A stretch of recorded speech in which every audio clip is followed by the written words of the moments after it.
Hi, everyone. I'm David Jackson. And I'm Brad Burrow. And this is the Digital Disruptors Podcast.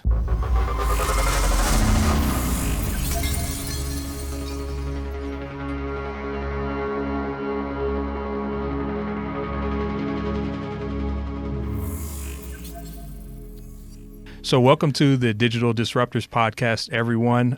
Today we've got something really exciting for you. We're going to be talking about what makes a good website video. And I am here with actually probably the best video production guy I know, best one I've ever met, Mr. Brad Burrow here. He is extremely talented, decades of experience in working on documentaries, feature films, television, you name it, he's done it. And he's done it at a very high level. He's worked with the likes of the Kansas City Chiefs, which, you know, go Chiefs. Yeah, baby. He's worked with Community America, NBC Sports, and he's just got such an impressive list of clients and portfolio. And he's here today to give the best advice on what makes a great website video. And so, Brad, glad you're here. Glad you're here to talk about this. This is going to be really exciting. So I'm certainly interested in hearing your insights on this. Yeah, well, thank you. I'm blushing, man. I don't know what to say. Yeah. No, but you're right. I mean, it's a lot of people do not really concern themselves with quality. I mean, I was thinking back about this. You know, when YouTube first became popular, I mean, you could throw up any video, and it could go viral. You know, and people were putting just crappy video up there. Well, the pendulum's kind of swung back now, where you really, if you want to stand out, you've got to put great quality video out there to make that happen. And so there's some things that companies and CMOs need to be thinking about when they're taking on the project for doing a video. Some things they want to think about. Some key elements, I would say. One of them, the first one, is concise messaging. I mean, a lot of times I see the mistake made where people are trying to put way too much into a video, and it's like the KISS. Have you heard of the KISS? The KISS method. Yeah, it's like keep it simple, stupid. Yeah. Yeah. Well, that's the same thing with your messaging. I mean, you really want to keep your messaging to the point and concise, and really with a goal of an end result of that video. I think that mistake is made way too many times. So you're overloading, and so your viewer walks away not really taking anything with them. You know, that's a big problem. Yeah, it's true. It's true. I've seen videos that I thought were very impressive production wise as far as how they looked, but they're I mean, no traction. They didn't really say anything either. I mean, they were trying to say too much. And so even though I watched it, I didn't get it. You know, I didn't understand. And I think that they were trying to shove too much into one video, and it wasn't simple. And it definitely came across to me as a potential consumer. Yeah. And if we want to really impact retention, message retention, we can't overload viewers with too many things at one time. We got to do one thing or two things really, really well. And it'll be remembered, which is what we want most of the time. The next thing is high quality visuals and audio. Very important. We spend a lot of time and effort here at Real Media trying to make sure that we're shooting things in a really high quality way. You have to do content in a way that it sticks out from the rest, because there's so much of it out there. One of the big ways is making sure the audio is great.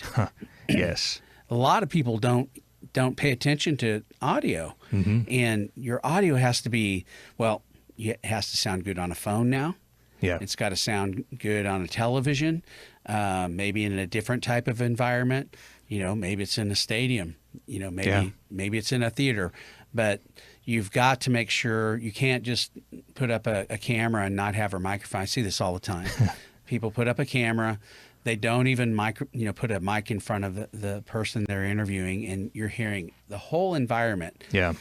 That doesn't work. What percentage of, like, whenever you're going through and you're reviewing someone's content, is audio oftentimes one of the biggest mistakes that you see businesses make? It's a big one. Yeah, it's a big one. And the thing about audio that's not good is it's a perceived quality issue. It's true. Yeah, that's true. You can have, a crew from Hollywood shooting video and it looks amazing with movement and all this stuff, and the audio's bad, and the viewer will think that everything is bad. It's true. Yeah. So it's a point of emphasis that people need to really think about, just doing good audio. There was quite a large advertising agency, I won't say the name, and they were producing about 12 videos for a company we worked for a couple of years ago. And the videos were great. The content itself, as far as what they were talking about, that was great too, but the audio was really bad. And I thought that was, it caught me off guard. Yeah. I thought, wow, for what they paid and the reputation of this company, I'm surprised the audio sounded like that. It was very peculiar. Yeah. I don't know why it is that marketers don't pay attention to that, but it really is important. Yeah. You've got to have a quality audio that cuts through. Mm-hmm. Depending on the environment, and you don't know the environment that it's going to be in. It could be in any environment. Yeah. So you want to really, I tell people our podcasting, you can mow your lawn and you're going to hear our podcast really clear. Yeah, that's awesome. Because it's clean. Yeah. So that's a big deal. And then, understanding how music works and sound effects and all those things. The next thing I would talk about is compelling story. Mm-hmm. Brands have really, really great stories. Yes. And they have an audience. If you think about a feature film, there's an arc to a story, and there's sometimes a villain. Yeah. There's the character, went through a change, and then there's a great ending on most films. Oh yeah. Well, brands have those same things. So the key is understanding your audience and then really, really creating a story that is going to impact that audience. Yeah. And knowing that audience is key. That's one of the things we want to talk about in another podcast coming up, is that strategy. Yeah. When you go out and say, I just want to create a video, and I'd like to, ask them to call us. Well, that's great, but you've got to understand the audience and the strategy behind that. But the story is going to be the key part. So the story's got to be relevant to who that audience is. Yeah, I agree completely. So what would you say to, what do you think that, let's say that I go to a business's website and the first thing I see is a really quality video that's just on loop. What are some of the things that you would say should be in that video, even if it can only be a 20 to 30 second loop? Well, so that's a good question, and that goes back to the strategy side of it. But I'll give you an example. A painting company that we used to work for, we created all kinds of content, aerials, these big buildings being painted. Yeah. They're up on scaffolding and lifts and all this kind of stuff. And then what they do in the mornings, getting ready, and built this kind of hero, and the hero image of them, going out to do these big commercial jobs. Well, their audience was the guy that manages a big location like that. Uh-huh. They want everything to look great. They want to know that it's going to be done right. They want to see professional people with the professional equipment. And so they could go to that website and see that whole process just in their banner video. Yeah. I mean, so we've pre-sold them. We've showed them that, yes, this company is the level I need to get my work done. Mm-hmm. And they haven't even talked to anybody yet. Yeah, that is so important. I think that's a key thing for people to understand about video is it makes the sale so much easier. I mean, video makes your sale so easy. They look, they see, and you've pretty much qualified yourself. And they're much more willing to reach out and do business with you. Yeah. Now, they're not going to go hire a painting company that, has a beat up van and, a sticker on the side. Because they're not going to be able to handle a big commercial project like that. But they can see very quickly how they're going to handle, painting these big warehouses. And it's really effective. It is very effective. The other thing I think that is missed a lot is a strong call to action. We got to ask people to do something. True. It seems simple, right? Uh-huh. But it really is something that's not done all the time. Mm-hmm. It's like, what do we want people to see? Now, in a banner video or a hero video like that, that's not going to be a part of a video like that. But you go down the page and you say, what's this blank company about? And we create a 2 or 3 minute piece. We want to ask them to do something.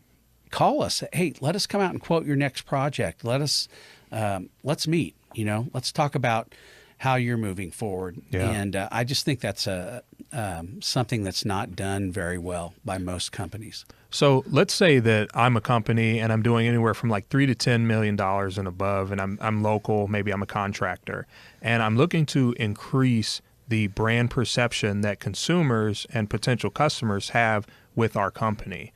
And I want to do that through the website. What are 3 videos that you would suggest that I have on my website apart from the hero video?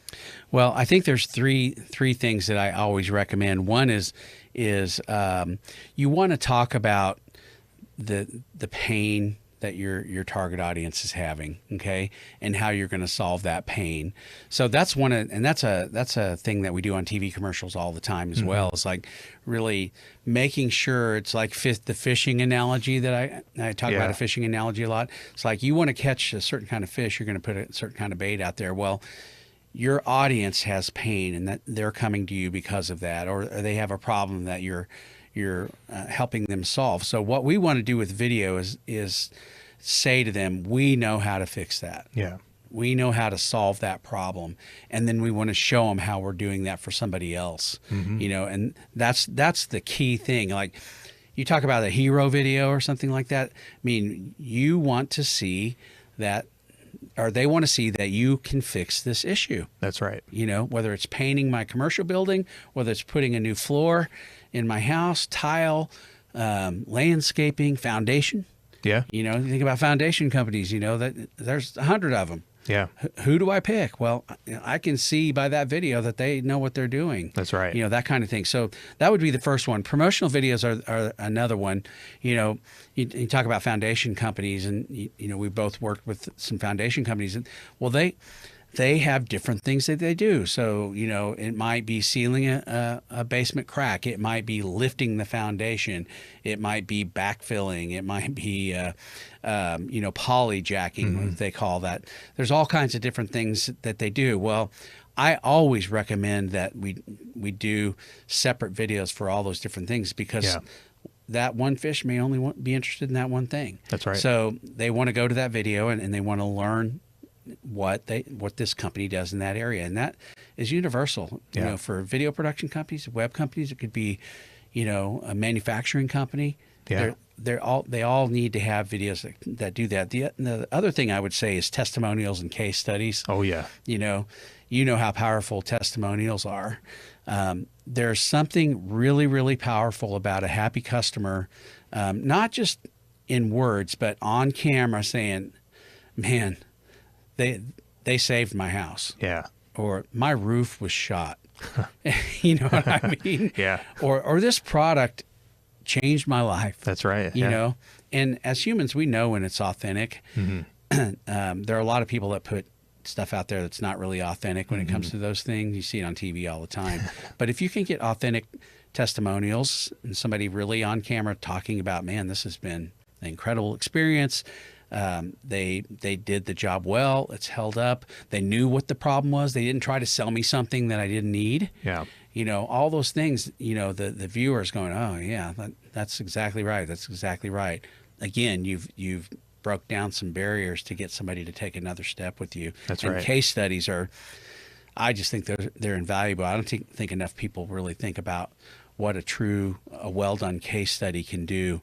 Because when you show a potential client the process of how they're going to solve your problem, it's magic. Yeah. I mean, and so I if I was starting a company like a company in those industries, I would be building a library of content for those reasons. Yeah, that's awesome. That's awesome. Yeah, I really like what you said about the testimonials, because it's true. Like, you can say that, we build like top quality roofs, or we put up, the best windows, all of these different things, but it's never going to be as strong as a customer saying it to your prospective customer. It's never going to be that strong. So that's awesome.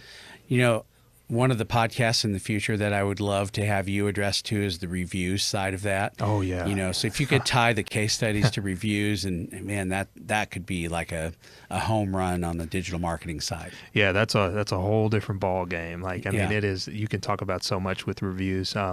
So that's awesome. So the one of the last things I wanted to ask you about was when it comes to just the technology we have today. So everyone essentially has like a pretty decent camera in their pockets now. You know, these phones, the technology has evolved so much. You take a really solid photo on there and you could take a pretty decent video on there too. So with people that may ask you, okay, well, you know, why can't I just shoot some video content myself?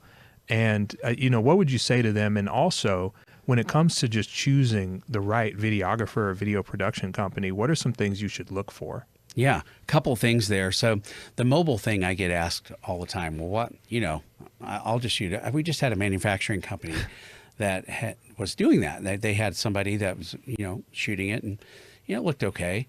You know, the phone quality on an iPhone now, and even the Samsungs and the different phones out there, it's pretty amazing. Yeah. You know, for me, it's like the personal use of that is amazing. I use it all the time. Yeah.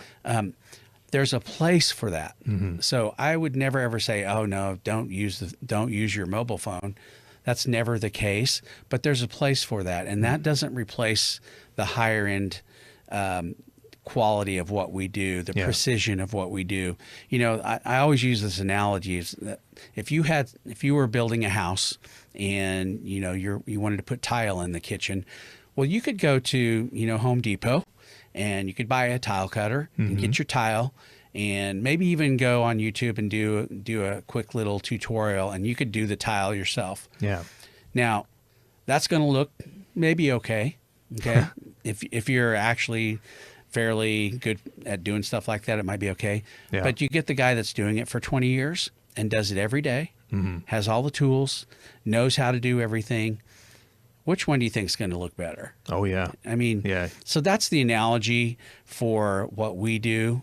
You know, I shoot behind the scenes stuff with my phone all the time. Yeah. And upload it sometimes to just give people a quick look at what we're doing. So there's a place for it, but it doesn't replace true quality, true craftsmanship, crafting a message the correct way. Yeah. The audio, all the things that go into what we do, motion graphics, you know, mixing, music, all those things. You can't do the level of quality on a phone that we can do as a production company, or a production company can do. So it's not one or the other. It's one for some things and the other for other things. Yeah, you might unintentionally become the next meme with the output of the, you know, the video, or especially if you're trying to do the floor and it's all crooked. And I mean, I imagine too that it takes a lot of time, like, especially when you're doing this for the first time, you don't really know what you're doing. I imagine like just getting your phone out and shooting a video that you're going to use for your business, for your growing business, making that look great probably takes so much time, especially if you don't have the experience. Yeah. And you think about, you know, even things that when we go out and shoot on location, for example, we're bringing lighting, we're bringing special lenses, cinematic lenses, things that you can't do with a phone. You know, like I might be shooting a shot of you and the background's out of focus. Yeah. You know, well, you can't do those things easily with a phone. I mean, if you knew what you're doing, you might be able to sort of do it, but it's not the same as, you know, I mean, the resources that we have at a production company are completely different and at a different level, which allow us to do things that are much more impactful and high end. Does that make sense? It does, yeah. And I know I said that was the last thing, but I actually just thought of something else that I think is important. So maybe like 2 to 3 most important questions to ask a videographer or video production company. Can you think of? Yeah. Well, I think the first thing that we always get asked is, what have you done? Yeah. You know, so give me examples of your work. Who have you worked with? That's a big deal, because, you know, you can tell a lot by, you know, the types of projects that somebody's worked on. know, if they've handled these situations. Have you worked with other companies like us? Do you have examples of your work that you can show us? So that would be one of the first things that I would ask. What kind of turnaround times can you give us? I mean, the smaller companies are, if they're busy, you're gonna not see them for 2 months. Yeah. And having the resources, multi-camera, can you do things like that? What about my logo? Yeah. That's another big one. It's like I imagine. a big part of creating content that is really good for your brand is the logo, and building a look that fits your company. Yeah. That's a lot of people, especially the videographer type approach, will not pay attention to things like that. Well, we want to build a branding kit so now every time your logo comes on, it's like whoosh, sound effects. And I like that. Well, you know why that's really critical, and other production companies can do that, but you want a company that can do that kind of thing, because our brains, and we saw that and we heard it. Now that information's saved in a different part of our brain. It's like a hard drive that's different. Yeah. And guess what? Your message retention just went up. Yeah.